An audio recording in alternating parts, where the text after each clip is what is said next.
This session, Expanding Social Supports to Achieve Better Outcomes, is what you're doing here is you're going to learn about why we all need support in our lives.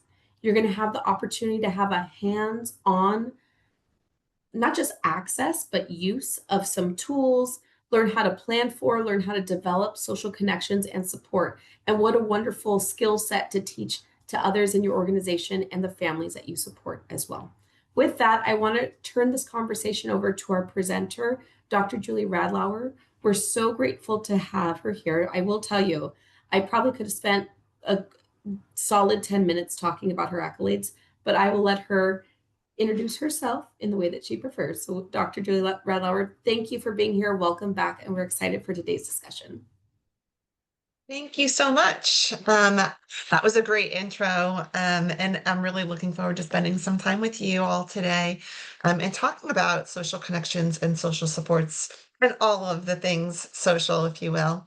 We'll just start off. I'll tell you a little bit about myself. So, I am a licensed mental health counselor. I also have my doctorate in public health. And so that kind of plants me squarely in the space of the prevention of mental health challenges. A lot of the work that I do has been with children and families in low socioeconomic communities across the country. I've worked in all of the systems in the mental health space, in the child welfare space, probation, education, physical health. And a lot of the work that I've done is research, and then I take that information, that research, and I turn it into curriculum like what we're doing today. So this information that we're talking about in terms of the social influences and social connection really comes from a combination of one, the wraparound space, because I've done a lot of work in the evidence-informed practice wraparound, particularly in the natural supports aspect of wraparound. So this is a really nice complement to that. If anybody is, been trained in wraparound or utilizes wraparound, shout out. You can put it into the chat. It's definitely, the wraparound family.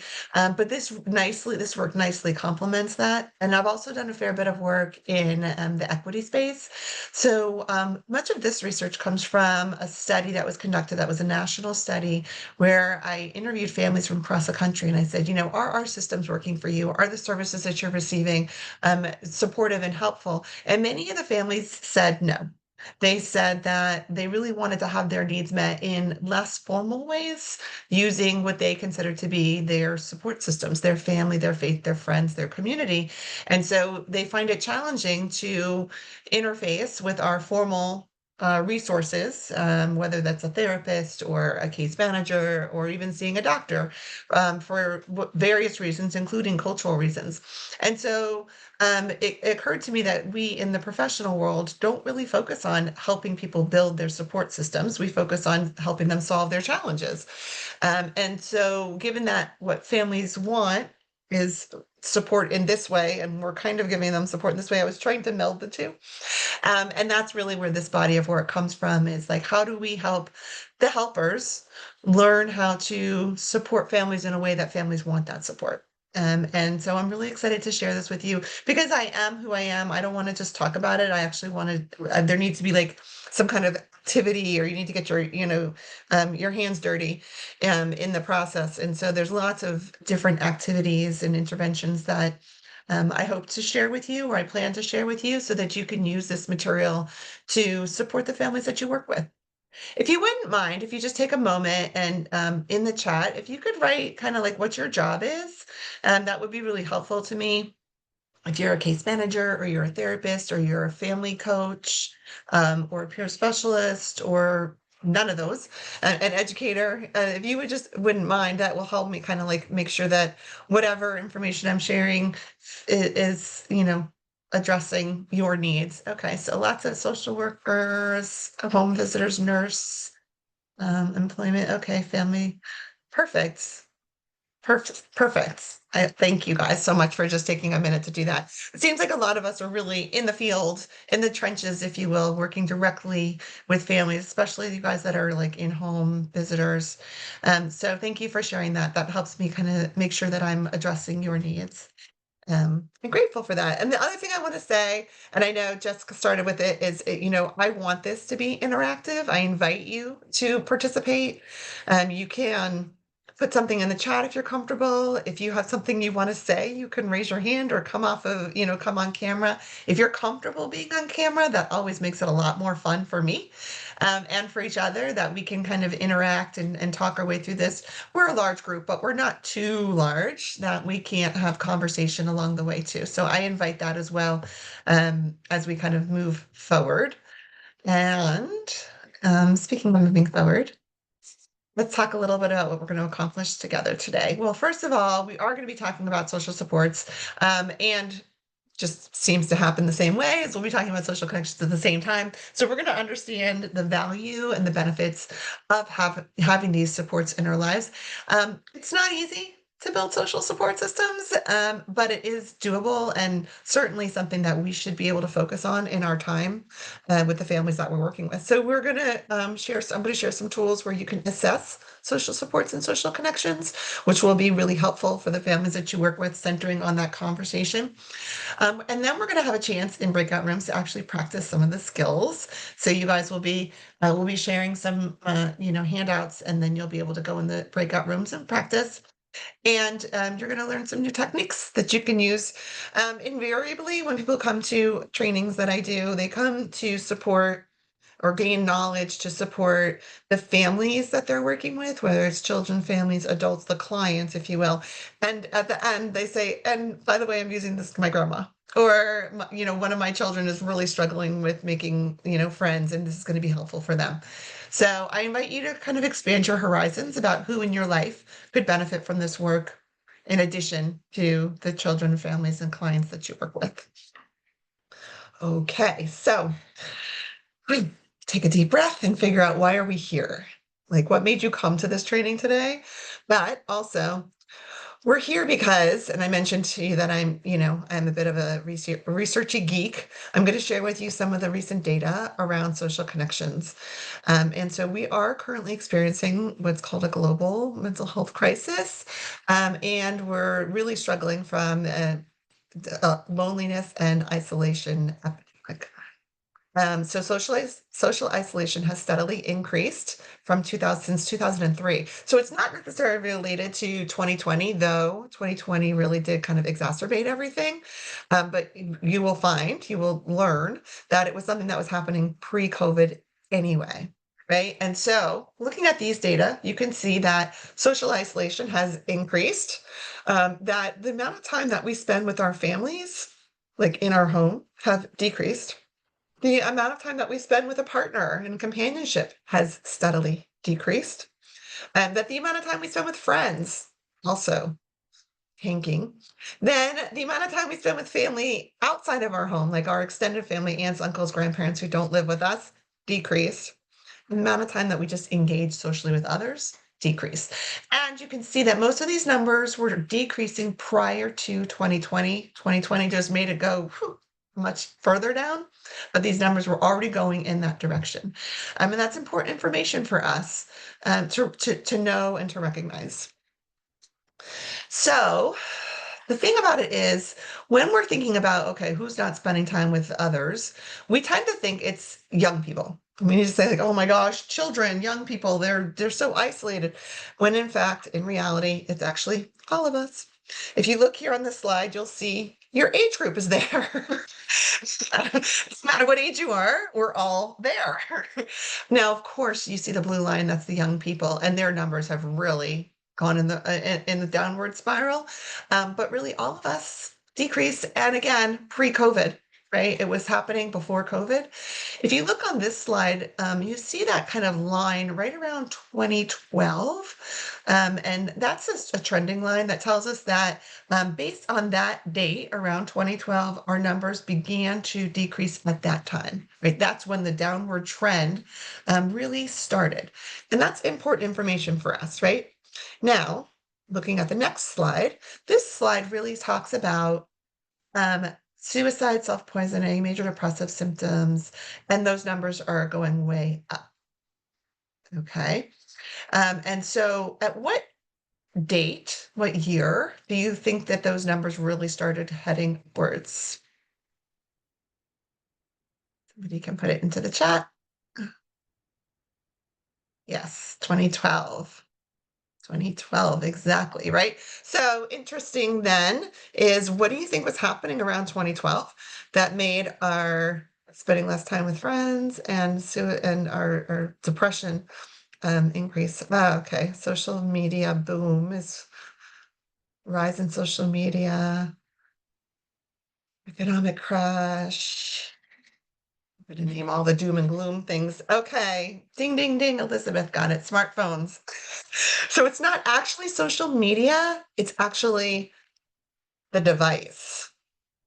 It's the smartphone. Because around 2012, all of a sudden, all of the things were on here, right? All of a sudden, we had internet here, we had pictures here, we had social media app through apps here. Instead of having to be on our computer, we had it all readily available.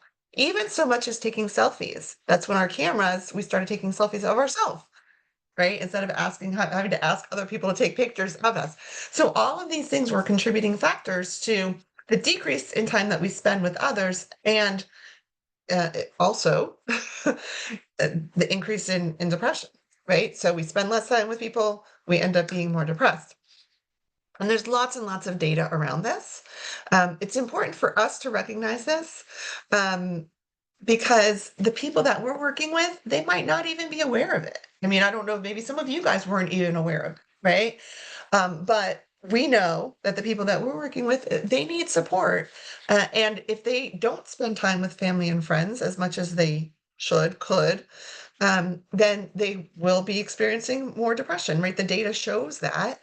But there's other reasons. It's not just technology. I don't want you to think it's all doom and gloom because of technology. That's a whole other training.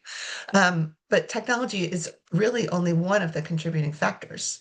So let's talk about what are some of the other reasons that we are really dealing with this isolation epidemic. So one, technology. Then also, I don't know if you've noticed, we don't really trust each other these days, given political polarization and all that's happening in the world. If I don't know where you stand on any particular kind of issue, I might not even engage in a conversation. I might not even have a conversation with you, right? And so we don't really spend as much time getting to know other people. We're a little closed, trying to protect ourselves. Trying to protect, it's for some people, literally life and death, protect themselves. For other people, just I'm trying to protect my mental health. And so it's important for us to recognize that this lack of trust, that's really a global issue, but specifically here in the US, this lack of trust is decreasing the amount of connections because I don't really talk to strangers as much as I used to because I don't know where they land on something, right? And there's significant decreases in trust. The data that that I'm sharing is from 2016. We don't have current data, but it's definitely much less, right? It fell 30% by 2016. It's definitely much less at this point. Also, there's data around that our close friendships are declining. In the 1990s, they did a study and found that we have four what's called deep ties or strong relationships that each person has around four of them. Then they redid the study in 2017, and that number is now at two. And so, what are the reasons? Well, people move away from their biological home, go away to college and then stay there or get a job somewhere else where that didn't happen as much, earlier on in our country. And then also uh, maybe some of those people that used to be part of my core group, they have different beliefs and maybe I don't talk to them as much as I used to. And people have lost some really significant close relationships, those deep ties to people who have different political views. So that's another contributing factor to that. Um, in addition to all of that, there's a serious decrease in participation in faith-based organizations and faith-based community. So much so that, there's been a 50% decline in participation in faith community since 1999. And so for many people, that sense of community, that third place, if you will, um, that was a place for purpose, matter, belonging, and feeling included in things. And now when you're not participating in it, that decreases our connections, right? And many people during COVID, okay, you started logging on Zoom because you could still participate, but at home in a safe space. Then post COVID, when you could start going back, it's like, oh, it's just so convenient to just like log on in my PJs and pray. But when you do that, you're missing the opportunity for fellowship, which is what a lot of people benefit. That's what some of the major benefits from being part of a faith community. Also, participation in other relationships are declining, and then many people have the opportunity for virtual workspaces or working from home, and that also decreases your connections. So, this kind of confluence of all of these things that I just presented to you, all are contributing to the decline in social connections and the increase in social isolation. I see that Zoe's got a hand raised. You want to ask a question? Hi. I just wanted to share a super quick tidbit. I'll be fast, but um, so I wish that I had the study bookmarked or on hand, but there was a longitudinal study conducted that followed the same families over the course of years and years. And one of the biggest protective factors they found as people enter old age is having a connection with a neighbor. And it didn't even have to be that you got along famously. You just had to trust them enough that if you were out of town and something happened to your house, they would go check on it. Like you could sit and glare at each other every morning while sipping your coffee and be like, "Ah, that Frank, he always leaves his garbage cans out too early or whatever." But if you can call Frank and he'll go check on your dog, it was a huge, huge protective factor in old age. From mental health issues. And so I, I'm going to try and look for the study because I want to actually find it, but this reminded me so much of it. Oh, thank you for sharing. I actually haven't heard that study. I'm going to share with you another study. This is like 80-year longitudinal study from Harvard. But I would love to see it. If you find it, pop it into the chat if you don't mind, because I haven't read that one. But if we could just take a minute and maybe in the chat, what are some of your impressions from what I know? I just like bleh, a whole bunch of information. Yes, anxious generation targets this info. Anxious generation. I don't have all these books behind me for the fun of it. Right, here we go. Highly recommend Anxious Generation. Great book. It's not an easy read because there's so much data in it. But absolutely, I agree, Randy. Um, I loved that book. What are some kind of like thoughts or takeaways from just all the data that I just shared with you? Yes. And so we are going to talk a little bit about the benefits, both physical and mental health benefits. I like to be alone. I feel you on that one too, right? It's not about you have to live up to somebody else's expectations. And though there has to be a happy medium, because yes, I like to be alone too. But I think it's because I do a lot of this talking to people or with people. And though I think we all could kind of pay attention to what we're doing and how it impacts us or doesn't impact us. And that's really what this is about. You came here today, for some reason, something about this training kind of sparked your interest. And I imagine that there's somebody in your life that will benefit from this, whether it's the clients that you work with or, a family member or whatnot. So we're going to share lots of information, and I encourage you to, think about the people in your life that maybe could benefit from some of what you're going to learn today on a personal level, not just the clients that we work with. Okay. So speaking of, how connection does not, impacts us physically, what if I told you that I had this magic potion? And if you use this magic potion, you will actually live longer. You'll live 3.67 years longer when you use the potion. You will also have less stress in your life, right? Because using the potion triggers the release of stress reducing hormones and helps you relax more. You'll have better cardiovascular health and a reduced risk of cardiovascular disease when you're using this potion. Also, you won't get sick as frequently, right? Because using the potion builds your resistance to illness. It decreases your risk of substance use as well as mental health conditions, including anxiety and depression. Using the potion decreases anxiety and depression. You think faster on this potion, and you have better psychological as well as physical well-being. Does anybody want the potion? I think we all want it, right? Exactly. Sign me up. Yes, please. Anybody have thoughts about what the potion is?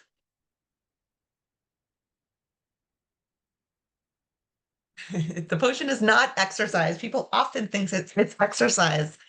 It is. It's social connection. It's being social. It's friendship. And if you think about all of these things, if I'm feeling really stressed out and I could talk to a friend, do I feel less stressed out? Yeah, I do. So I think we're not aware of the physiological benefits to having connection. This alone, if you're working with clients and you find that they are somewhat isolated, just sharing this alone is sometimes a way to get them to realize, like, oh, I do need to pay attention to it. It's not just because I know I need, I know, but it's like, oh, wait a second, I'll be healthier. Like when you start looking at it from that perspective, sometimes this is a way to get some buy-in from people. Especially if anybody works with elderly, they really like that slide. They like to know the data and how it's going to impact their physical health. And when you don't have the potion in your life, when you don't have that connection, you have an increased risk of heart disease. It actually has the physical effects as if you've smoked 15 cigarettes a day and you don't even smoke. That's how much it impacts your physical body. There's an increased risk of dementia, slows your brain functioning. It's actually worse for your body than obesity to experience social isolation. And you have an increased risk for anxiety and depression when you don't have this, right? So those of you that were like, but I really like to be alone. I get it. I get it.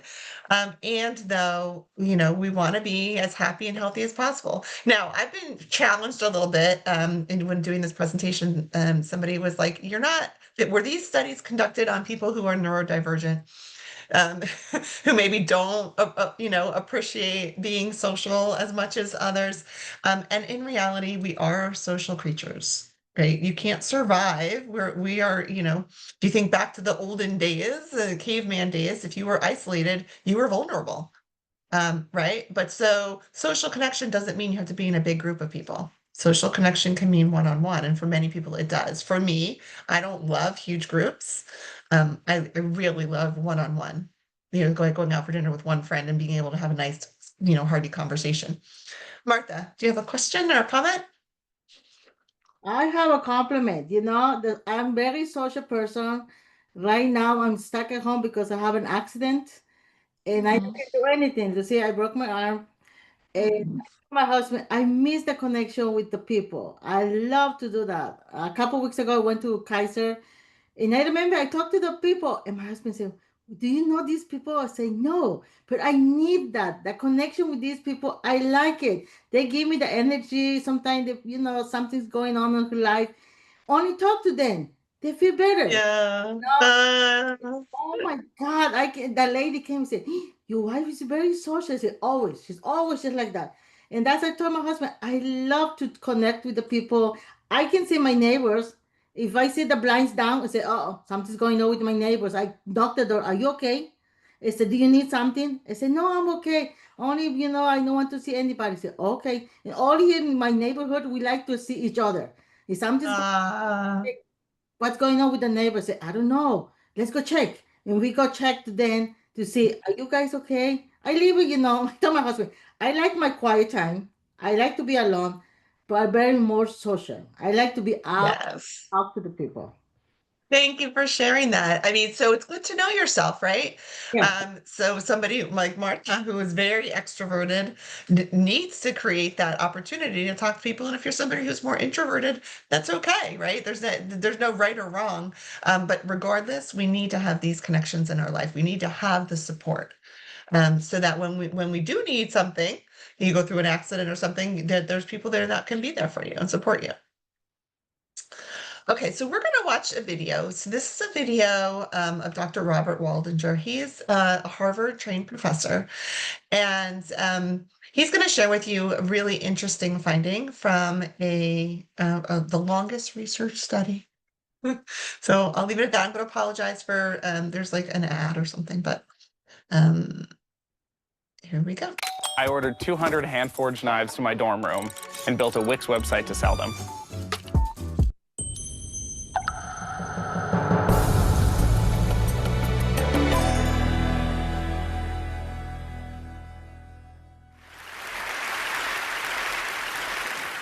What keeps us healthy and happy as we go through life? If you were going to invest now in your future best self, where would you put your time and your energy? There was a recent survey of millennials asking them what their most important life goals were. And over 80% said that a major life goal for them was to get rich. And another 50% of those same young adults said that another major life goal was to become famous. And we're constantly told to lean into work, to push harder and achieve more. We're given the impression that these are the things that we need to go after in order to have a good life. Pictures of entire lives, of the choices that people make and how those choices work out for them, those pictures are almost impossible to get. Most of what we know about human life, we know from asking people to remember the past. And as we know, hindsight is anything but 20/20. We forget vast amounts of what happens to us in life, and sometimes memory is downright creative. But what if we could watch entire lives as they unfold through time? What if we could study people from the time that they were teenagers all the way into old age to see what really keeps people happy and healthy? We did that. One card, two ways to pay. Choose debit or pay later. Sign up with Klarna. No credit impact to apply. Hey, how about you? You want to play me one-on-one? Let's go. The Harvard study of adult development may be the longest study of adult life that's ever been done. For 75 years, we've tracked the lives of 724 men. Year after year, asking about their work, their home lives, their health, and of course, asking all along the way without knowing how their life stories were going to turn out. Studies like this are exceedingly rare. Almost all projects of this kind fall apart within a decade because too many people drop out of the study, or funding for the research dries up, or the researchers get distracted, or they die, and nobody moves the ball further down the field. But through a combination of luck and the persistence of several generations of researchers, this study has survived. About 60 of our original 724 men are still alive, still participating in the study, most of them in their 90s.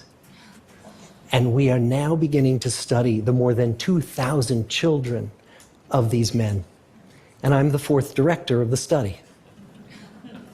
Since 1938, we've tracked the lives of two groups of men. The first group started in the study when they were sophomores at Harvard College. They all finished college during World War II, and then most went off to serve in the war. And the second group that we've followed was a group of boys from Boston's poorest neighborhoods. Boys who were chosen for the study specifically because they were from some of the most troubled and disadvantaged families in the Boston of the 1930s. Do you know what's really fun? Making a website on Wix. Most lived in tenements, many without hot and cold running water. When they entered the study, all of these teenagers were interviewed, they were given medical exams. We went to their homes and we interviewed their parents. And then these teenagers grew up into adults who entered all walks of life. They became factory workers and lawyers and bricklayers and doctors, one president of the United States. Some developed alcoholism. A few developed schizophrenia. Some climbed the social ladder from the bottom all the way to the very top. And some made that journey in the opposite direction. The founders of this study would never in their wildest dreams have imagined that I would be standing here today, 75 years later, telling you that the study still continues. Choose debit or pay later. One card, two ways Sorry to pay. about all these Sign ads, up it's with crazy. Klarna. No credit impact to apply. Olive Garden's never-ending pasta bowl is back. So first round, get a favorite. Every 2 years, our patient and dedicated research staff calls up our men and asks them if we can send them yet one more set of questions about their lives. Many of the inner city Boston men ask us, "Why do you keep wanting to study me? My life just isn't that interesting." The Harvard men never ask that question.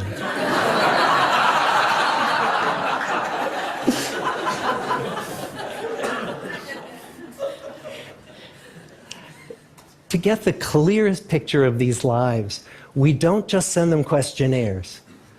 We interview them in their living rooms.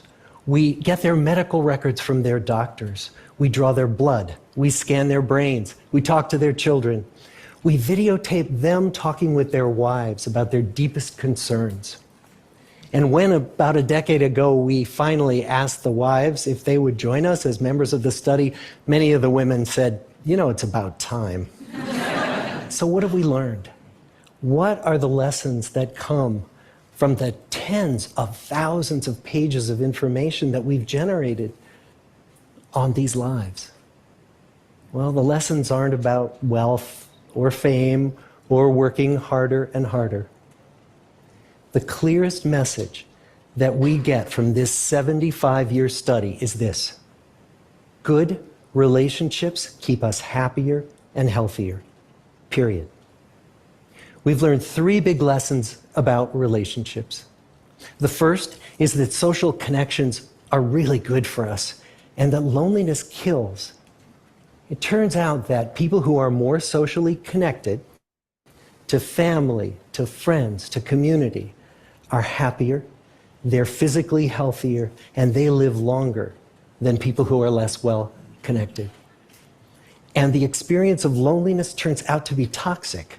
People who are more isolated than they want to be from others find that they are less happy, their health declines earlier in midlife, their brain functioning declines sooner, and they live shorter lives than people who are not lonely.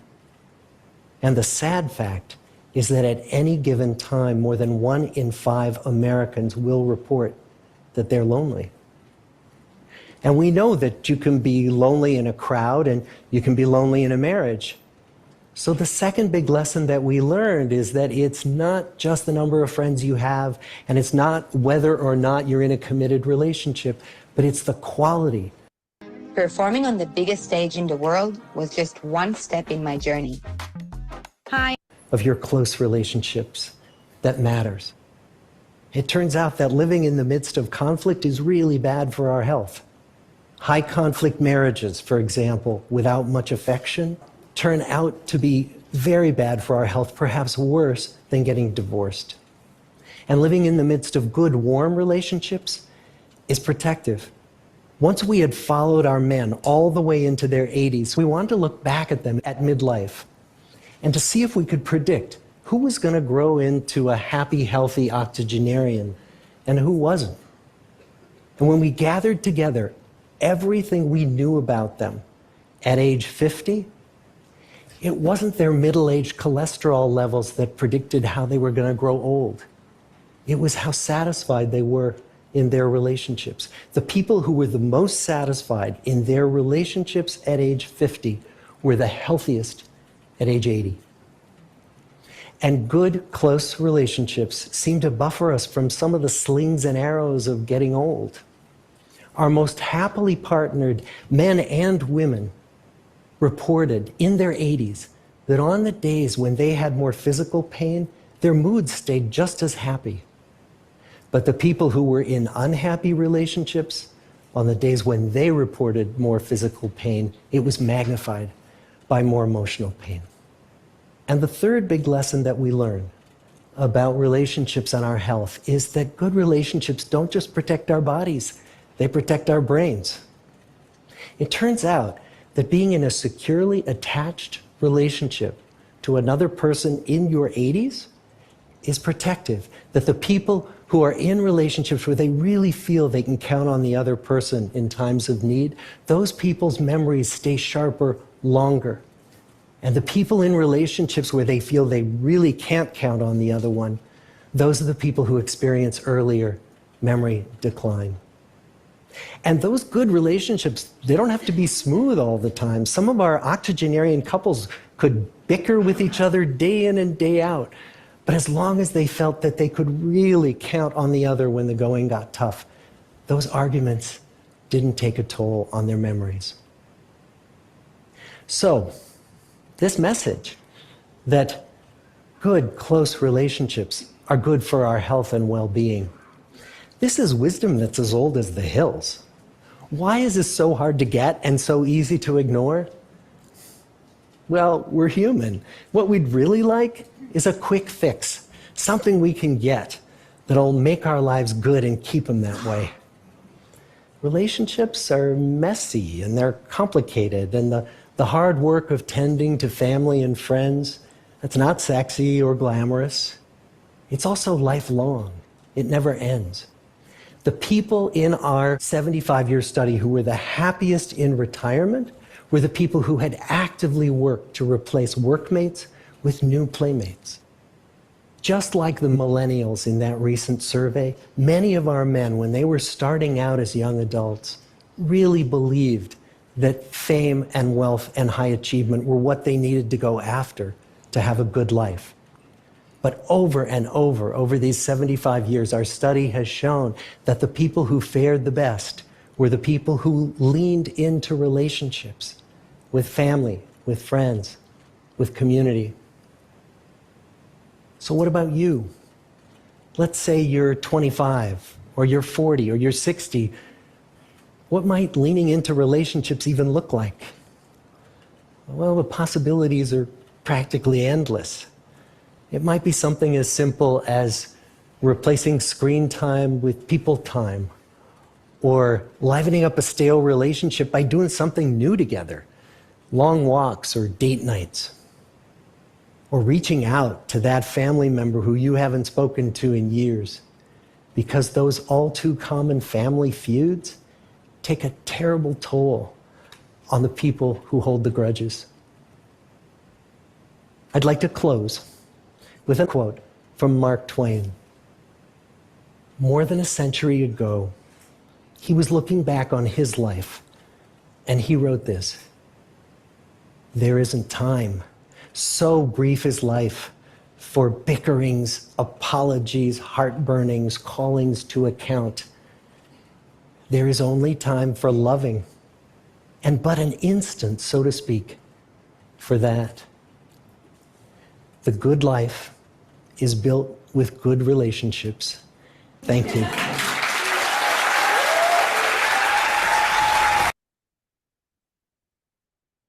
Okay. So I apologize for all of those ads. That's never happened before. There's a lot of ads. What are some thoughts about that video? What comes to mind? Thank you for posting it. Anything comes to mind from that? Anybody learned something? Zoe, was that the video you were talking about? Was that the study? It was the study. It wasn't exclusively that video, but yeah, I figured it, like, I was on the side, I was like, okay, this is too eerie. I've got to Google it. And so it was people who conducted their own research, but strictly based on that study. So it all Okay. stemmed from that. And apparently there's a part of a chapter in that book that I don't want to spend money on, but apparently there's a part of the chapter that does talk about neighborhood resilience and those social Ah, supports. So it was all connected. that's awesome. Thank you. Yeah, no, the book is somewhere back there. It's good. It was a good book. Um, Yeah. Okay. The last part about the terrible grudges for the one who holds the grudge, how it's hurts us. That for me was like, oh, okay. Okay. 'Cause it's true, right? That's something that I just invite you to learn more about. But I find it interesting that, through the years, they had done all these physical health interventions, trying to figure out, assessments. And at the end of the day, it was the relationships that had the biggest impact. Well, do you want to? I see a hand raised. Hello. That's me. Hi, my name is Rudia. I just I love the video, first of all. I think it's important. I think connections are very important. And I think just going through difficult times in life just makes it easier. I realized that, for example, when my father passed away 6 months ago, and it was such an important part of being able to um, I don't want to say recover, but it's just being able to live with that grief and being able to accept it by having all the connections with my siblings and having that bond has been amazing at us connecting a lot more. So I think it just brings me back to that connection part and the importance of having people around you who care about you, who you want to connect and build that relationship that are gonna last, forever or until you're done, I Mhm. guess. But like I said, it reminded me of how important that is in such difficult times, and how someone who doesn't have that could be going through the same situations, but in a very different aspect, I guess. I don't know if that would do make sense, but yeah. Anyways. Yeah, thank you for sharing that, right? I think honestly, from my perspective, somebody who works within systems, because child welfare, probation, mental health, and whatnot, I think for many of us, the people that end up needing our support, one of the things that they're mostly lacking is lack of a support system. Because if they had a support system, they might not need us as much. They would have support systems. So speaking of protective factors, which is exactly, what this is, that our social connections are a protective factor, right? And I know you guys are familiar with the protective factors, so I'm not going to turn this into a protective factors training, but I just wanted to kind of highlight here that it is actually one of the protective factors is these connections and the support. And I love that CalTrin is, once a month having kind of the protective factor of the month. Because these are the things that there are a lot of things that the people that we're working with, we can't support them through. There are a lot of things, right? We can do our best, but life is going to life. But helping them build some support systems, that's something that we actually can have an impact on. And so recognizing that that's something that's within our control. Now, I think a lot of people in the professional world feel like, well, it's not really my job to help the family that I'm working with find friends. Like that's not really part of my job. So I'm just going to put a pin in that for a minute, and we'll kind of circle back to it. Okay. Oh, here's another video. This is a quick protective factors video. I mean, it's just like 2 minutes long. Hopefully, now I have a little gun shy about the ads, but let's see what happens. The Youth Thrive protective and promotive factors are 5 essential elements that research has shown to help young people thrive, even in the face of adversity. 1. Knowledge of adolescent development. When parents, supportive adults, and young people themselves understand adolescence as a unique period of growth and change, they're better at figuring out what adolescents need. 2. Youth resilience. Young people are more likely to thrive if they have the tools to manage stress and challenges. 3. Concrete support in times of need. In order to thrive, a young person needs basic necessities like food and safe housing. Adults need to help young people learn how to advocate for themselves and expect to be treated with dignity when they do. 4. Social connections. Having trusting relationships with peers, adults, and communities help young people develop their skills and their sense of belonging.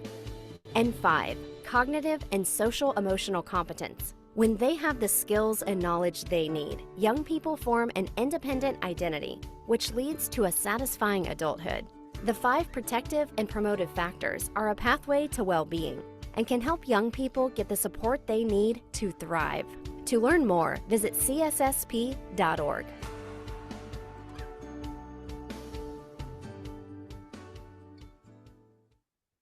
The youth thrive well-being and can help young people get the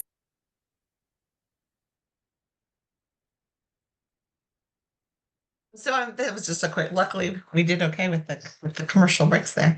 But that's just a quick little video talking a little bit about protective factors. Like I said, I think you guys are pretty familiar with it, but it gives you just this sense of, things that we have the ability to impact that really can support people in a preventative way from needing to be involved in many of our systems. So I want to share with you a little bit about some of the research that I do. And in particular, these are the 5 social influences of mental health. So these are the social aspects of our lives that impact our level of happiness, right? And so from a prevention standpoint, we have the ability to control all of these things.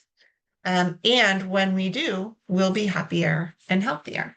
And so I'm going to walk you through some of these social influences, and then we're going to spend significant amount of time on the social support aspect. So the first one is social connections, and we've talked a little bit about social connections at this point.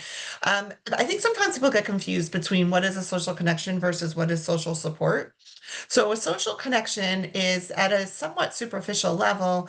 We have connected with each other, whether it's energetically or through experiences. Like all of you are here on this call today. And if any one of you ran into somebody else and you recognize the name, since we're not all on camera, or you're in a breakout group with somebody and you're like, oh my gosh, didn't we, go to school together or something like that? That's a connection. Right. So by virtue of being here in this training together, we have a shared experience, and that's a connection for us. Right. And that's helpful. Right. So say that I am working at a particular organization and somebody else on this call is working at a different organization and in a breakout room.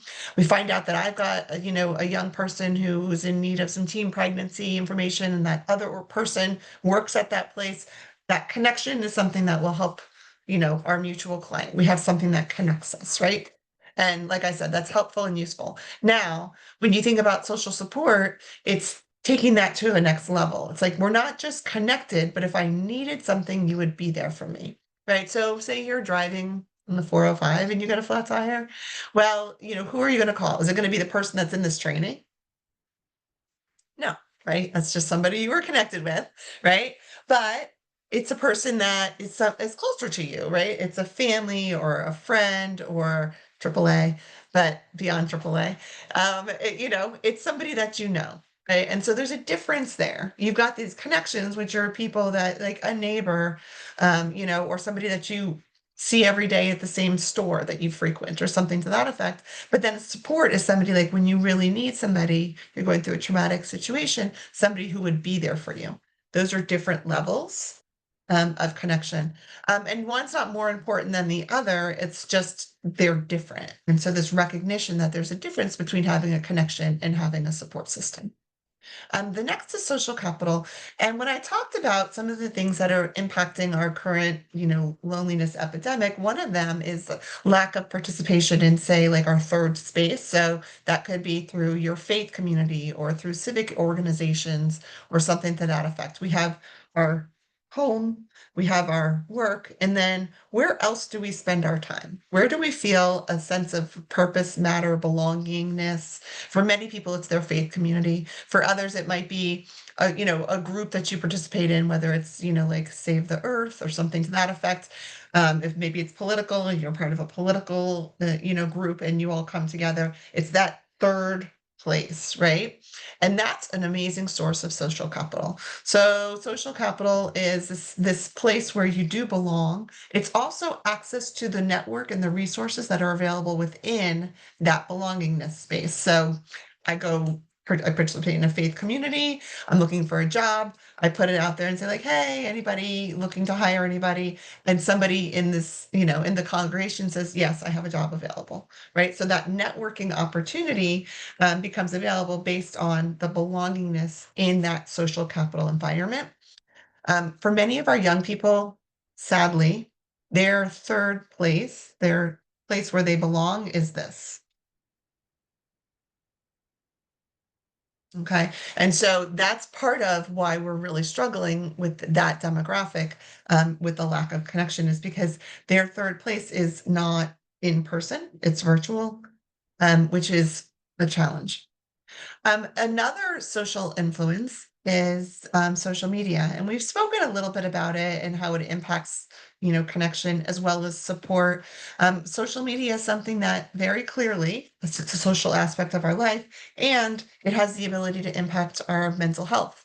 Anybody here say like, "Oh, I'm just gonna hop online for a second," and then like an hour later, you're like, "I just lost an hour of my life," and then you feel kind of, bad about yourself because you allowed yourself to scroll longer than you would have wanted to, and you can't get that time back. And so or you're scrolling and you see something that really upsets you, right? And so you carry that energy with you, that negative energy with you, just by virtue of what an algorithm put in your space. And so it's important for us to recognize that we actually have the ability to impact our mental health through controlling what happens on our social media, or not even looking at it if we want to. Um, and then finally is social inclusion. And so social inclusion is something that speaks to like our higher sense of humanity, spending time with different people and learning about different cultures and different communities and different ways of life, even talking to those people that have different political views than us. And that sense of belongingness and getting to know each other and hearing things from a different perspective impacts our mental health. So these are all kind of the 5 social influences. And when we come back from a break, we're going to spend some time learning about how we ourselves, using science, can impact all of these different areas of social influence, which is going to set the stage for how we can help people build better support systems. Okay. And now we're going to slide into talking a little bit more about the science-based elements that we can all do on a regular basis, and that will help us increase access to these social influences of mental health. So these are the 9 science-based elements of connection and support that will help us create happiness. And I encourage you maybe to kind of take a screenshot of this. People like to refer back to this slide. But we're going to talk about each one of these and how and what they actually mean and how it can impact us so that we can help people build connections and build support. Okay. And so the 9 elements are intentionality, proximity, connectivity, commonality, vulnerability, dependability, reciprocity, flexibility, and positivity. And these are all things that we actually can do. And there is science backing it, that when we use these, we have the ability to impact our level of support, increasing support in our lives. So let's talk about the first one, which is intentionality.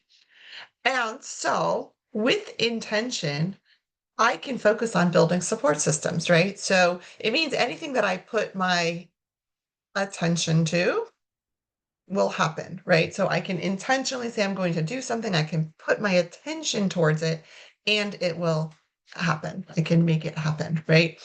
Not in a woo-woo manifesting kind of way, though I'm all for that, but more in I'm going to intentionally focus on making it happen, like doing it. So for example, let's say I'm recognizing that from this training, you know what, I really do spend a lot of time by myself and I don't really spend a lot of time with others outside of work. And I want to focus on that. I want to do something about that, right? So with intentionality, I can say, okay, I'm going to have dinner twice a week with somebody, right? So that's my intention. So what's my attention around it? Well, I'm going to schedule on Tuesdays and Thursdays every week, I will schedule dinner with somebody, right? And so now I need to go forth and try to make an effort to make those dates happen. right? I'm going to focus on it. I'm going to call somebody and say, hey, you know what? I'm trying this new thing and I'm going to have dinner twice a week with somebody. What do you have planned Tuesday or Thursday this week? Or what do you have, do you have plans on Friday night? I'm trying to incorporate more of this into my life. And great, that will happen, right? Now, say you really don't have those connections and you really need to create and develop them. Well, there's other ways to do that and we can focus on that, right? But for most of us, there are people in our street, even if it's with a neighbor, to say like, you know what, I'm really trying to get to know my neighbors better. Do you want to grab a cup of coffee? Okay, with intention, I'm focusing my efforts that way, and I can make that happen, right? So just by virtue of recognizing and saying this is something I want to make a change to, and then focusing on it, we can do that. Another element is proximity. And so the principle of proximity states that physical and psychological nearness to others increases how much you like somebody. It increases your ability and willingness to have a relationship with them. So just think of it this way. You work in an office, and people that are your office mates or the people that you share a cubicle with or you just in close proximity to, those tend to be people you talk to more, right? Like just, hey, I'm going to grab a coffee. Do you want me to grab something for you? Would you normally seek out that person to say like, hey, do you want me to go get you a coffee? No, but because of proximity, because I'm right next to you. I live in Florida and we don't really talk to our neighbors unless we're having a hurricane. So when there's a storm coming, all of a sudden, like they're your besties, and it's like, hey, can I borrow your generator? Can we da da da da? My freezer, everything in there is going to defrost. Would you like some lobster? Whatever it is, right? So that's that theory of proximity, or that principle of proximity, means that those will be people that when you need something, they'll be there for you just by virtue of how close you are, how proximate you are to each other, right? And that is a way to build connections. May not be the people that you would choose to have your closest relationships with, but maybe it is, and you don't even know, right? Just by virtue of taking the time to get to know them.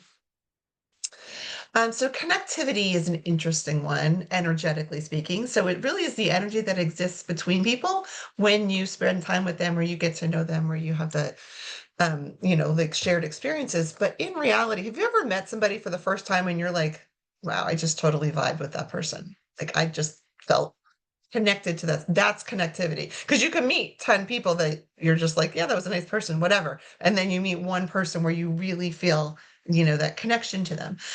So I say lean in on that. When you find somebody that you just connect with, make that effort to be like, I really enjoyed our conversation. I'd love to grab a coffee with you sometime, or let's hop on a Zoom and continue this conversation because it was really nice. Because it doesn't happen with everybody. You don't feel that vibe with everybody, but when you do, that's that true connectivity that you want to nurture to build more support in your life. And then commonality, and we're going to do an activity around commonality. But so when people have a shared interest or purpose, that's just a natural connection point. And so you want to focus on that. So one way to build connections is to do the things that you naturally enjoy doing, because the other people that are doing those exact same thing are people that you have an affinity with.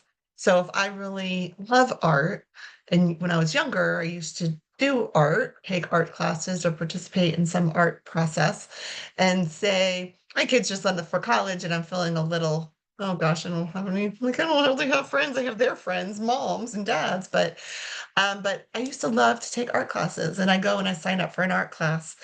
I'm surrounded by people who also like the same thing that I do. And when we get together, what are we going to talk about? Art. And we all like it. So we're going to enjoy talking to each other. And next thing you know, every week I'm looking forward to seeing that person. And that's how you build support, right? By virtue of having a shared interest.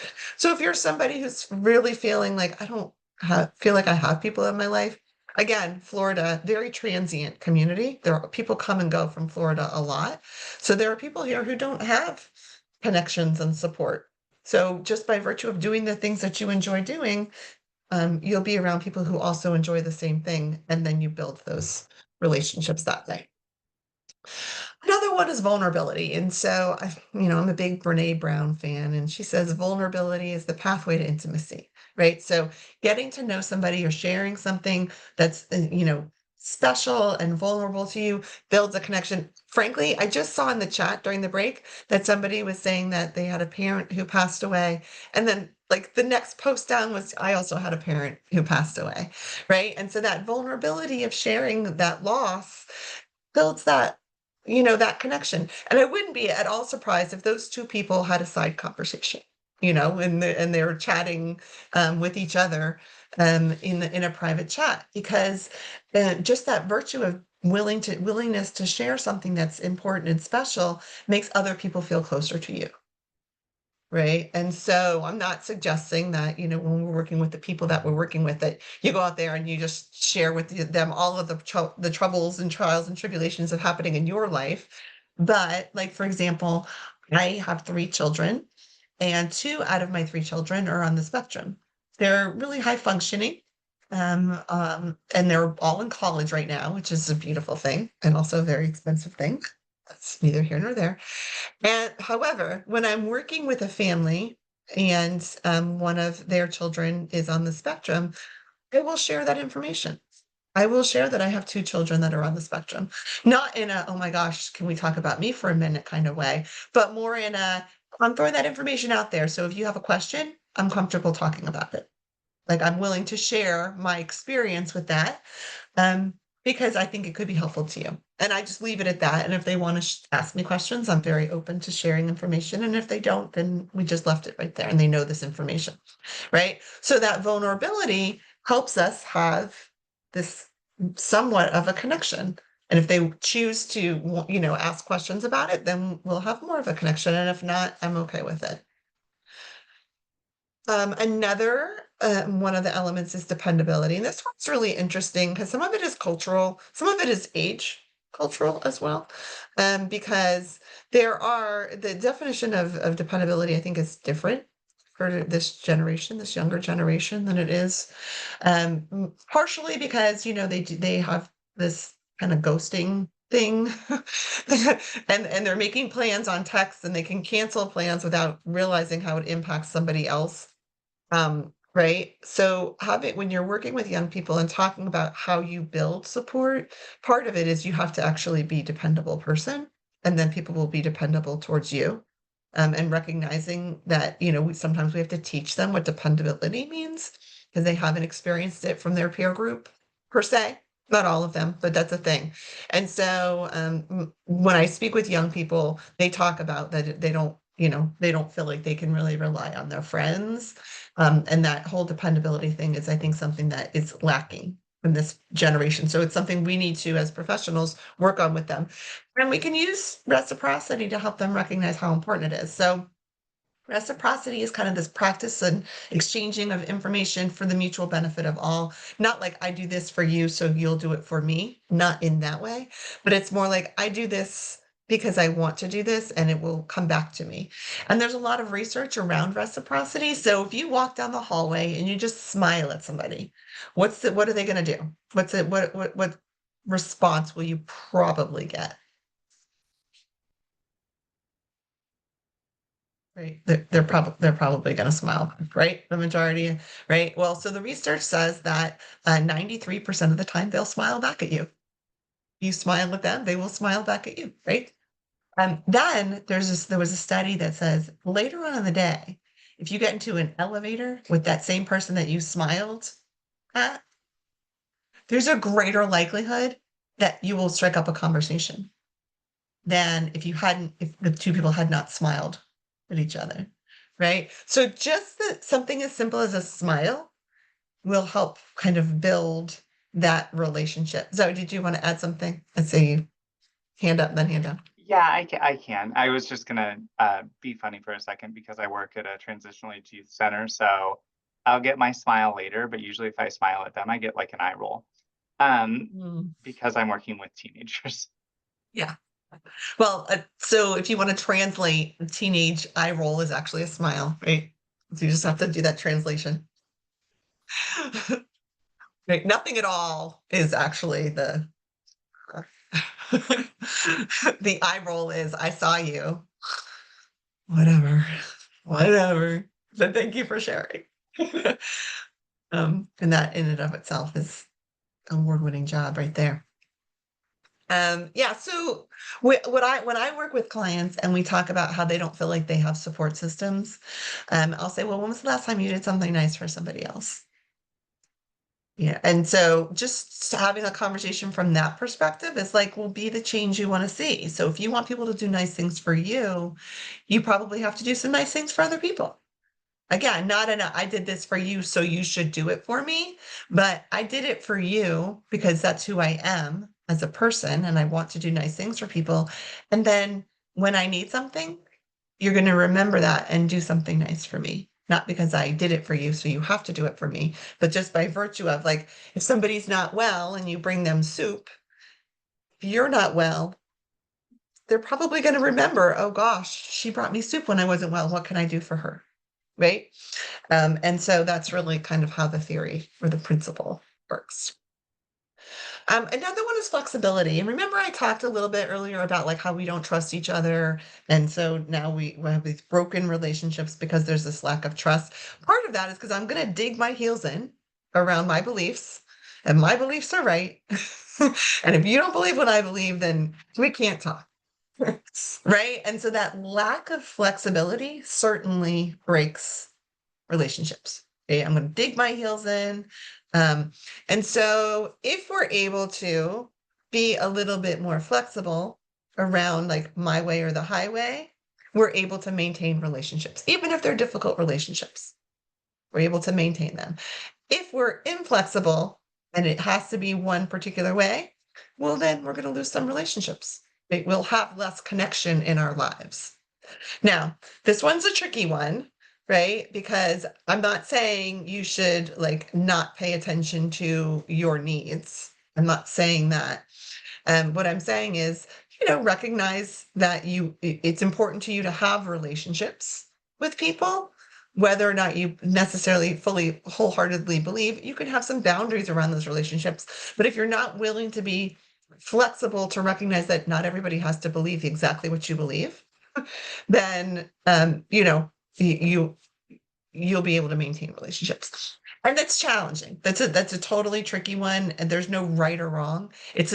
I'm sharing it with you as a recognition that lack of flexibility decreases connections in your life. And if you can choose to be more flexible or not choose your choice, you can maintain some difficult relationships. My people in my family have different political beliefs than me. So hard. Right? So it's just really challenging. And so I can choose to be flexible and accept them for who they are and recognize that there's three sides to every story, and maintain some kind of a relationship. Or I can dig my heels in and say, hey, if you don't believe what I believe, then I have these conversations with you. And somewhere on that continuum is where we are, and it's a fluid thing. But when I dig my heels in and say my way or the highway, the relationship severs, right? And so this is important information for us. And then last one, the last element to talk about is positivity. And really, it's just having a positive attitude makes people want to have connections with you. If you're always negative and always, Debbie Downer, so to speak, then people don't necessarily want to spend as much time with you, right? So keeping your negative views in check, it allows you to continue to have positive relationships with people, right? And be around people. So those are the 9 elements. I share them with you so that you recognize and understand that the everyday things that we do impact our level of support. And when we feel like, oh, well, I just don't have people around me or I don't have support systems, but there's nothing I can do about it, I say that's wrong. I say use these elements and build your support system because you can do it. Right now, I might not have support, but using some of these things that we just spoke about, you can begin to build your support systems, right? And so when I work with people who are working with clients, like many of you are, and they say they don't have support systems, I say, well, I could teach you, right? Which circles back to, is it my job to help the people that I'm working with build friendships? The ultimate goal is positive mental health or helping people navigate systems and navigate things in their lives. And having support in their lives makes those goals more attainable. My contention is it is our job. Right now, I'm not saying I'm going to be the client's friend, but it becomes part of my responsibility to help them build those relationships. And we'll talk further. Let's talk a little bit about social connections so that we can compare it to social support. So social connections are kind of like that experience of feeling close, connected to others. Being connected involves really feeling loved and cared for, valued, and really connections is just the baseline for interpersonal relationships. So I can have a lot of connections, and then I'm going to kind of filter some of those to be more supportive. Right. So we can have up to 150 connections in our lives. We call those weak ties. Right. By virtue of we're connected, I'm on a group chat with you, or we were all in this training together, or I see you on the field because we both watch our children playing sports, or we work within the same very large organization. Those are all connections, right? And so we're going to do an activity around our connections. And you guys are going to get a chance to be in breakout rooms with each other. Strongly encourage you in your breakout rooms to come on camera so that you have a chance to actually communicate with each other when you're in those rooms. And so I think we're going to put the information into the chat or into your rooms, but I also encourage you maybe just take a screenshot of this or a picture of this so that when you're in your rooms, you have the questions. What you're going to do in your rooms together is you're going to answer these questions. And when you answer these questions, I want you to answer them in terms of the demographics of the people who fulfill these. So for example, the first one is, who do you work with? That's not like who works at the organization where you works. It's like, who are your people at work? Like when you can go for lunch, who do you choose to go to lunch with? Who are your just like your peeps? Okay. In your workspace. And I want you to identify them by demographics. So are they your age? Are they your gender? Are they your race or your ethnicity? I want you to really think about your people. Okay. And then you'll talk about it with your group. Right. And then the next one is, who lives in your neighborhood? Again, not all of the people that live in your neighborhood, but who are your connections in your neighborhood? And then think about, what are their demographics? Are they the same age as you, the same gender, the same race, the same ethnicity? Right. Pay attention to, who do you gravitate towards that you consider to be your connections? Okay. Well, you know what? And there's not a right or wrong. Thank you for pointing that out. There's not a right or wrong way to recognize. The reason that I share this activity with you, one, is for a little just time for self-reflection about who your connections are, and if you need to expand them. Some of you said, well, I realize I'm very isolated, or I don't have as many connections as I would like. So a little self-awareness on that is important. But the other part of it is, it's important for us to know who we're comfortable connecting with, because those tend to be our support systems. So when you're working with the people that you work with, you want to have conversations to understand who are their support systems, or who are they most comfortable connecting with. If I'm going to help you tackle this loneliness that you're experiencing, I need to know who you feel comfortable connecting with. I'm not going to judge, and I'm not going to say you should diversify or anything like that. I want you to tell me who you're most comfortable with. Because if I am really lonely and I'm most comfortable connecting with people who look like me, well, then I hope that you'll help me find people who look like me. Because that obviously is something that makes me feel most comfortable during a vulnerable time in my life. Right. And you need to know that information when you're trying to help me connect. Like one of my people that one of my sons is, he is on the spectrum. He tends to feel most comfortable connecting with children that are older than him, right? With peers that are older than him, couple of years older than him, because he's a more serious person. He's Asperger's, right? So if I'm trying to help him find friends and I keep putting him in a situation where he's not with the people that he will connect with most, it's not going to be successful. But if I understand he's more studious, he tends to connect better with people who are a few years older than him, he connects better with male than he does to female. If I'm trying to help him build connections, I want to put him in those environments because that's where he's going to thrive. Like that's where it's going to be successful. And so that's really the intention of this. Is when you're working with other people, is to help them build those connections that are most comfortable. And though the other part of it is nice too, is just a little bit of insight to ourselves, right? Always makes the world go round. Let's talk a little bit about the social support thing, right? So we recognize connection is kind of this like lighter version, and then social support is when we're going to really dig in. And so social support is kind of the help, advice, comfort that we get from those stable, positive, hopefully, relationships, right? And we get support that's emotional support, tangible, concrete support, information like, hey, I need help with this. Companionship, I just need somebody to hang out with, or just, going through a difficult time. You don't have to have the answers, just somebody to share your space.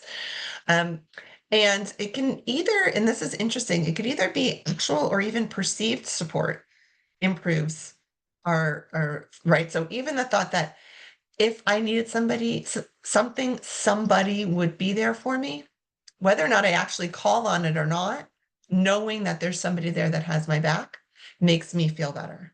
That's the perceived support, or I've actually had to use it and I know this person shows up for me, right? That's the actual support.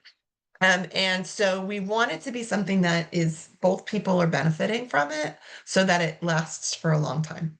Because when I'm always the receiver, and I don't give back, eventually that giver gets a little frustrated. We find that a lot with the people that we work with, like say with grandma. Grandma's helping every little thing. Grandma's helping. Eventually, grandma's tired because the mom and the children haven't given back to her in a way that she needs that support. So we talk a lot about building this reciprocal relationship. Is grandma will pick the kids up or grandma will make dinner, but then on the weekends, can we go over to grandma's and help her clean her house or clean out her gutters or something, mow her lawn, something, so that she gets the kind of support that she needs to. And there are lots of benefits to support. Honestly, we know from a protective factor space, it's a stress buffering for sure. It promotes lifelong mental health. We feel more confident when we have support. Like I can take that little bit of a risk because I know if something happens, somebody has my back. That also is part of this dependability aspect of support that's different than just the social connection piece, and then all the physiological benefits of support that you heard about in the TED Talk and that I shared with you early on. So what are some of these components of social support? Well, it's this sense of belonging, like I'm part of something bigger than myself. It's access to, I need something, you can help me because you know somebody. It's just knowing that you care about me, that there's somebody out there who cares if I'm not feeling well. It's guidance around norms and behaviors, which is really important, especially for our young people. Like everybody's doing it or nobody's doing it. It helps us kind of know where we fit in the world. And it's different for every culture, right? So we have to really look at that support system and recognize like, what is the culture of the people that you're working with? And what does their support bring? Some cultures, they don't want to share personal information with each other. They would rather share it with a complete stranger. Other cultures don't take it outside of our four walls of our family, right? What happens in our home stays in our home. And so for our purposes, we need to recognize and understand what's the cultural implications, the cultural beliefs of the people that we're working with, and then how can we help them build support systems around that and within that. Okay, so culture is a really important piece when it comes to support. The different activities that you can use to work with people around building support systems. Okay. So our last hour together, or almost hour together, we're going to be doing like lots of activities, and I'm going to be sharing lots of activities with you. So the first one is this QR code to the Social Influences Survey. And the Social Influences Survey is something that you can find on my website. And Basically, you can just kind of have this code and share it with clients. It asks you about the 5 different social influences and then asks you a series of questions in each one. It's a great tool to do with people that you're working with to find out like what area of their life they might want to focus on. So they might go answer those questions around social support and say, you know what, this is actually an area I think I need to work on because I do feel like if I had more support, I'd be happier or I wouldn't be involved in your services or whatnot. So it's just a great conversation starter. When you complete the survey, you put your email in and then it'll just email you your results. So that way you don't have to have like the actual survey tool, though we do have a survey tool that I think we will be posting later on, like an actual form. Okay. So how do we build these connections, this support, if you will? One of the social influences and elements talked about, commonality, kind of like finding that common ground. So we're going to show you literally how easy it is. You guys are going to be in breakout rooms. You're going to have 5 minutes in a breakout room, and there will be several people in your room. In that 5 minutes, we want you to come up with 3 things that you all have in common. Now, it can't be like we're all women. We all live in California. We all work in child welfare. Can't be like that. We want you to be thinking about like the things that you like, your strengths, interests, talents that you all have in common. Okay. So, but the information that we gather from that is, let's say like a new book comes out and you read it and you're like, oh my gosh, this is awesome. If you have connection with the people that were in your group, you would send them a text, be like, I just read the best book. You're going to love it. Right. And just by virtue of having that common interest, as creepy as it is, just by virtue of having that common interest, you're now connected to those people. Right. And so if you in your group said that, oh, I love to travel, and then you hear about a great travel expo, you'd be like, hey, check this out. You know what I mean? So um, it literally took 5 minutes. So you guys that do groups with young people, this is a great way to get them talking to each other. Um, Even in your workplaces, trying to find those common connections helps you build like this sense of like, okay, these are my people. And once these are my people, now maybe we're going to start a murder mystery book club. Right. And then the more time you spend with them, that you will transition those people from just a connection to somebody who you spend time with and would support each other and whatnot. Okay. Excellent work. Thank you for sharing your example. Okay, so I want to share with you some questions, and these are great questions to use when you're trying to assess support, asking questions about who do you trust, who are your emergency contacts, who helps you with your children, your family, who are the last 5 people that you texted or the last 5 people that came to your home. Like just getting a sense from people, like who are their people? Do they have people? And if so, who are those people, right? You can talk to people who say, I don't have any support, I don't have any connections. And then the whole time you're there, their phone is buzzing. It's like, well, who's been texting you the whole time we're here? You don't have any support. Who's over the, like just trying to be curious, not invasive, just curious, to get a sense of like who are people's supports. And so in the chat is a link to the survey as well as these questions. So you'll be getting examples of all of these tools so that you can use them moving forward. Okay. Oh, sorry. So I want to kind of walk you through this. Those of you guys that were in the 1-hour training, this is a rehash, but for some of you that weren't, many of you were not, I wanted to share this tool with you. And this is a really good tool in terms of a great conversation starter, because we need to understand, get a sense from the people that we're working with, like, do they have support in their lives, in all aspects of their lives, or which aspects of their lives do they not have support, or do they need support, right? And so let's just assume that in this kind of greenish center circle there, not Kelly Green, the other Green, that like we're struggling with, like they don't have support systems, they're lonely, they're isolated, they're anxious, they're depressed. You pick, right? The reason that people are involved in our lives. And each one of these outside circles represents a different domain, if you will, of their lives. And I've written the domains there, but you could change the domains. It doesn't have to be these ones, right?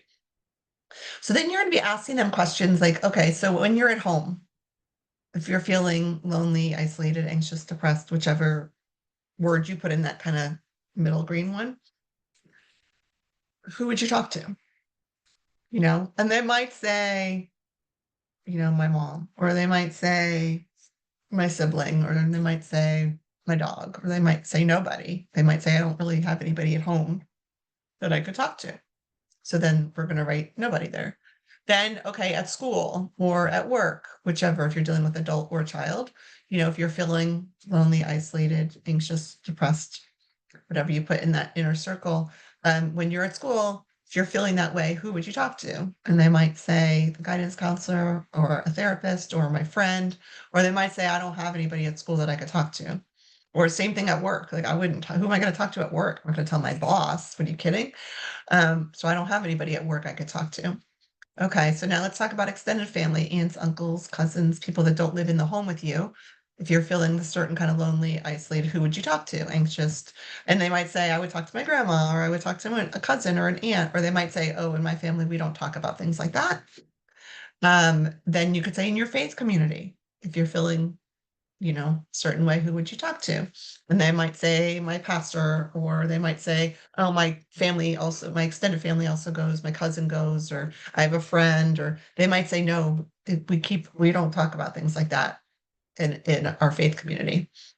And you could say, okay, are you involved in any extracurricular activities or any clubs or anything? And we might say, oh yeah, you know, I play tennis, or I play pickleball, or you know, um, dominoes, whatever, right? And you go, okay, so is there anybody you would talk to? And they would say yes or no, right? And you're going to put that answer there.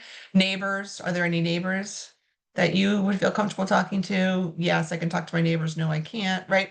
So each one of these circles represents a different aspect of their life. And from doing an activity like this and going around to each of the different domains, you're going to find like one of two things. Either one, you'll find that like they do actually have names of people in each of these circles, which means they have support, but they're not feeling comfortable using that support. So maybe that's an issue of learning how to ask for help, right? Like, which is a really hard thing to do. And but that's something we can work on with them, right? Is trying to identify ways to ask for help. Who here likes to ask for help? Anybody? Right? It's really hard. Really hard. It's even in the song, right? You know, I have to swallow my pride kind of thing. It's hard to ask for help. So, um, you know, maybe that's the issue, is we just have to teach them to ask for help. The other thing you might find though, is that everywhere they go, in every aspect of their life, they don't feel like they have somebody they could talk to. And if everywhere you went, you didn't feel like you had somebody you could open up to, how would you feel? What would you be presenting with? Probably lonely, isolated, anxious, depressed, right? Probably what's in that center circle right there. And so that's information for us. And if we can help them build connections in each of these aspects of their lives, build some support in school or at work or in their faith community, then they might not feel so lonely, isolated, anxious, or depressed. They might feel better connected and supported, right? And unfortunately, in our world, I come from the mental health world. In the mental health world, when we're like, well, you have a diagnosis, depression or anxiety, and you need to go see a psychiatrist or you need to talk to a therapist. But in reality, that doesn't match with a lot of the people that we work with, right? And so if we can help them build those support systems, they might not need that therapist or that psychiatrist, you know? And so that's why I feel like, you know, focusing on support systems is so important. It should be part of our jobs because if people feel that they can get their needs met in a more natural, holistic way that speaks to their culture and that they feel comfortable accessing, they might not have to be in our systems as much. And that's really part of the goal, right? Is keep people out of systems where they could potentially, get involved with jurisdiction and judges and things like that. So this activity is a really easy one to do. You don't need to have the form because you can literally just draw circles and you'll be fine, but you also have a copy of the form for you. Any thoughts, questions about that? You guys good? Okay. Another circle activity that I love to do is this kind of communications concentric circles. And really what this talks about is like, we have 3 different levels of circles in our lives, right? We've got this purple here, which represents like all of the people that we know, breadth of people, all of our connections, if you will, right? These might be our acquaintances, somebody you wave to, somebody you say hi to. These are not people that we like really lead on per se, as much as we know them, people that you work with, but not like your closest people that you work with, right? Then you have this blue, and this blue represents people that you actually like communicate with. They're more than acquaintances. They're probably more of a connection. They might be supportive. So like these might be all the people that you wave to at work, or you all work in the same organization. These might be the people that maybe you might text with, right? You might have that somewhat of a connection with them. Maybe you've gone out with them once or twice, but you might not really ask them for a favor per se, but you communicate with them. And then this inside green here represents our people. Like it's supposed to be, we're happiest and healthiest when we have anywhere from 4 to 6 deep ties, strong ties. Remember, right now nationally we're at a 2, but it's around 4 to 6. So these are our peeps. These are people that I can make a phone call, I can send you a text, and you're going to show up for me. You're going to bring me that soup. You're going to help me move. You're going to check in on me when you know that I'm having a rough time. Those are my people, right? So the goal here is to recognize where you want some additional support. Do I want more acquaintances? Do I want more people that I can spend some time with? Or do I want more deep, strong ties? You can't really have too many people in this green area because they take a lot of your energy. I'm investing in these relationships. So you can't really have more than that 6 to 10. It's a lot, right? So say I only have 2 there, and I'm like, I want to work on having more support systems. Then I'm going to look at this intentionally, look at this blue circle here and say, who's in this group of people right here that I might want to transition into the green? Or I might look at this purple, this group of acquaintances, and say, who do I want to get to know better and transition into the blue? Right? And with intentionality and commonality and vulnerability and reciprocity, you can create that for yourself, right? You can intentionally move people closer to you into your sphere. So this is a good activity to do when you're trying to help people assess what they have in their lives. Another one, this one is a great one for younger people, or even actually for everybody, but is to do a bingo activity. These are not things that you can do right in the moment. So you can't really necessarily do it as like a let's do it right now activity, but you can definitely do it as an assignment. So in the next week, I want you to find a bingo. We're looking for a T, or we're looking for a diagonal, or we're looking for a straight up or down. You decide.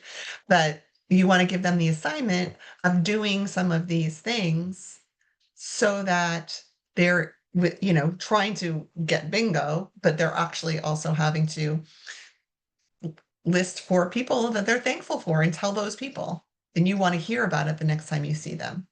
Right. And so just getting people to be, intentional about doing doing activities that will create more connection or more support in their lives will get them moving in that direction, kind of like prime the pump, if you will. And so this is a kind of fun activity to do. So how do we actually do it? Well, how do we actually build support? The first one is, well, just attend to your existing relationships. We're so busy, I forget to text my friends. And then all of a sudden I'm like, gosh, it's a Friday night. I have nothing to do. And I'm really feeling kind of like down on myself that I'm sitting here by myself. Why don't I just reach out to some of my existing relationships, and we don't think to do it, or we don't do it with intentionality. Um, so right there, right? Taking social risks. Now, if you're working with young people who are like running around, running away, doing drugs, having unprotected sex, they're pretty good in the risk department. Don't encourage any further risks. But if you're working with people who don't leave their house and they're feeling lonely and isolated, then we want to encourage them to take some social risks, to go join that club or to do that walking club or something like that, right? Talk to people about getting involved in their own communities, and live locally, to connect with people who are in their neighborhood, because that's very accessible. All right, it's easy to access and easy to use. Maybe a good way is to start a support group. I forgot who it was that mentioned when she was young. Eureka, when she was, yeah, she joined like a meetup and started like working, turned into a mommy and me, and created like their own mommy and me or whatever, right? That wasn't intentionally a support group, but it was a support group. Anybody who's had young children, being around other moms that are going through it at the exact same time is a support group. Not necessarily a formal one, right? But it's that's what it is you're complaining about my kid won't sleep at night, and everybody else around you completely understands what you're saying because their child also is not sleeping. So misery loves company sometimes. Or a professional support group, right? Or even just practicing reciprocity. So just with intentionality, saying like, this person is moving, let me see how I can support them, right? What can I do? Because knowing that it will come back to you, right? Those are all ways to build these support services that you need. Okay, so here's our last activity. You're going to be in there for about 15 minutes. This one's a little bit longer. What you're going to do is, in your groups, you're going to be working with somebody who does not have a support system. Okay, the identified need is they need to have positive peers in their life, like need to spend time with people who have common interests, right? That's the goal. And so you're going to list out the strengths and then brainstorm options and then figure out who's going to help that and then complete the plan. So I'll just give you a quick example. Let's say I don't have any friends, but you ask me what are the things that I like, and one of the things I say is bowling. I really like bowling. It's not true, but let's just say that. And now, what are some 10 options where I could meet other people who also like bowling? I could join a bowling league. I could get a job at a bowling alley. I could volunteer at a bowling alley. I could join a bowling club at school. I could, at work, create a bowling club. I could volunteer to teach bowling with younger kids, right? So we're just going to brainstorm all of these options. Then you say like, okay, so are there any barriers? Well, I don't have money if I wanted to join a bowling league. I don't have the $100 or whatever. That's a barrier. Or I don't have transportation to get to or from. We want to work through some of those kinks to make sure that people can actually get to what it is that's going to support them. And then we're going to put together the action plan. So let's just say that I decide I'm going to start a bowling league at work. So what do I have to do? Well, one, I have to figure out like who else likes bowling. So maybe I need to make a flyer and send it around to everybody.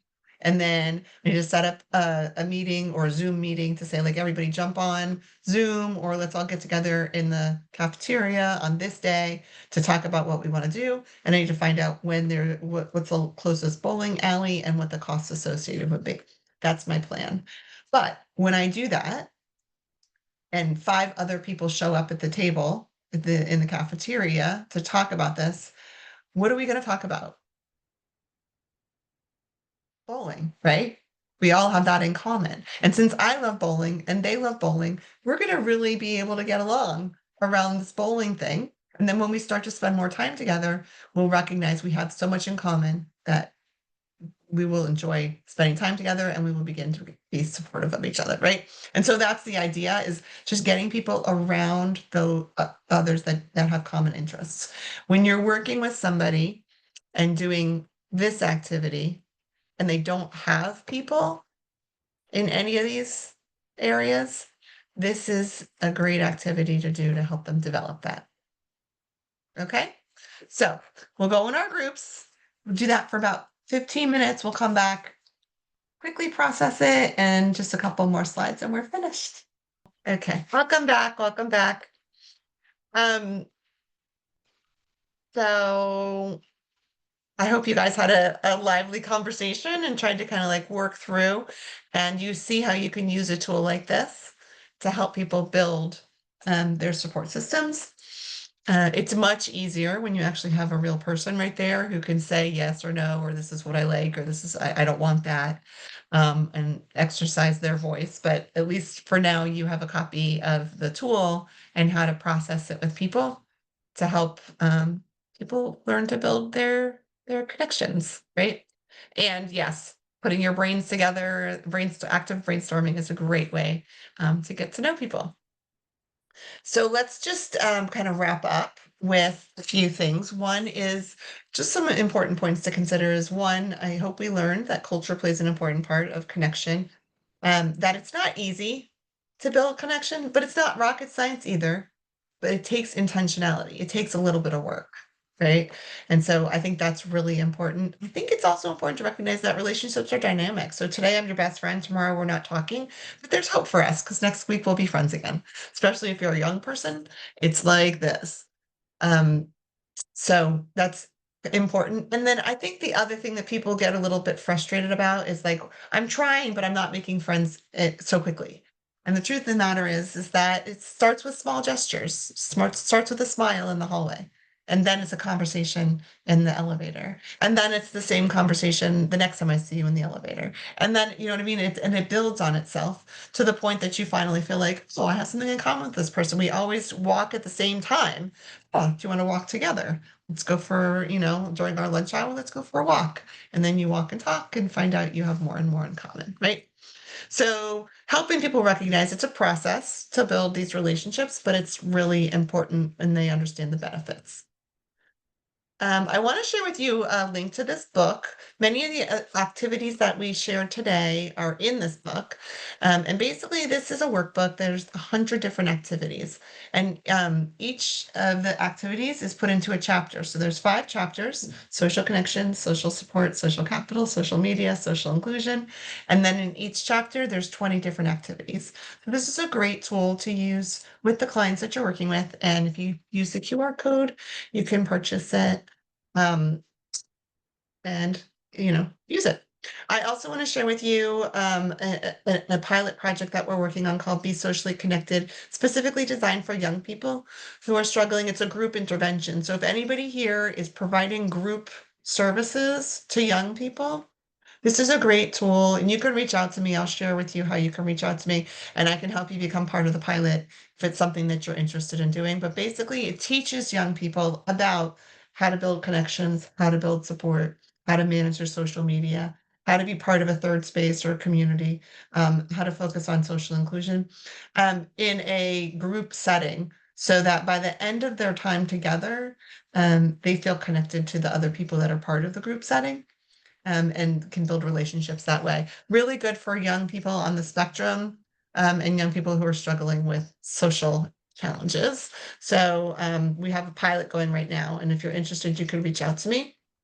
And I just want to kind of wrap up with this quote, which talks about a person in need of support looks a lot more like a person in need of treatment than a person that has support.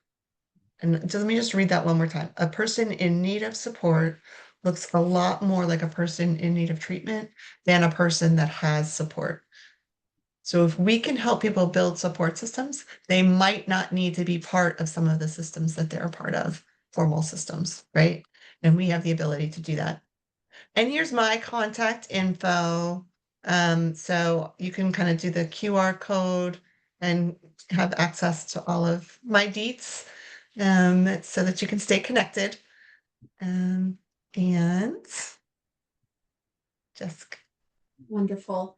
Well, on behalf of CalTrin, of course, on behalf of the participants, we want to say thank you so much for these 3 hours of content, for the interaction. Thank you so much to the participants that really took this opportunity to say, okay, Let me apply what I'm learning. Let me break it down together. What I'm curious to know, I'm a nosy human. In 3 hours of thinking and reflecting and learning, what's one takeaway? What's going to stand out with you when you look back at this tomorrow and next week? Tell us in the chat. 3 hours of your time, what's the one thing that next week, when you look back, you're going to be thinking about it? It's going to stick a little bit. You could go ahead and drop it right in. It might have been a quote. It could have been a tool that you learned about. Okay, we see reciprocity in there. Wonderful. In-person human connection is unmatched. For real. Tools, importance of connections. Yeah. What else? What stood out to you? Being more intentional about your connections. Yeah. Tools, take social risks. I love that. That you need a person. Don't we all? We're social creatures. Truly appreciate it. That's great. Direct correlation to physical health. Yeah. Don't be afraid to make connections with others. Yeah. Be afraid not to. Filling gaps in social connections. Yeah. Cortisol. Totally. Yeah. Commonality. Loneliness is toxic. It's interesting, right? Like these are things sometimes when we hear them, they sound so obvious, but in practice it's so easy to kind of fall into that pit. So we're so grateful that you were here for this conversation. Thankful to have someone like a Julie Radlauer to be here to talk about it with us. Like, so exciting. And for everybody here, we want to say thank you again. We've dropped a survey for you. You'll have access to your certificate with that link. And of course, we hope to see you all again at future sessions. And with that, as usual, we will land this plane right on time and say thank you so much for being with us. We hope to see you again. Have a great rest of your afternoon, everybody. Thank you. Thank you. Thank you, Dr. Radlauer. Have a wonderful rest of your day as Thank well. you.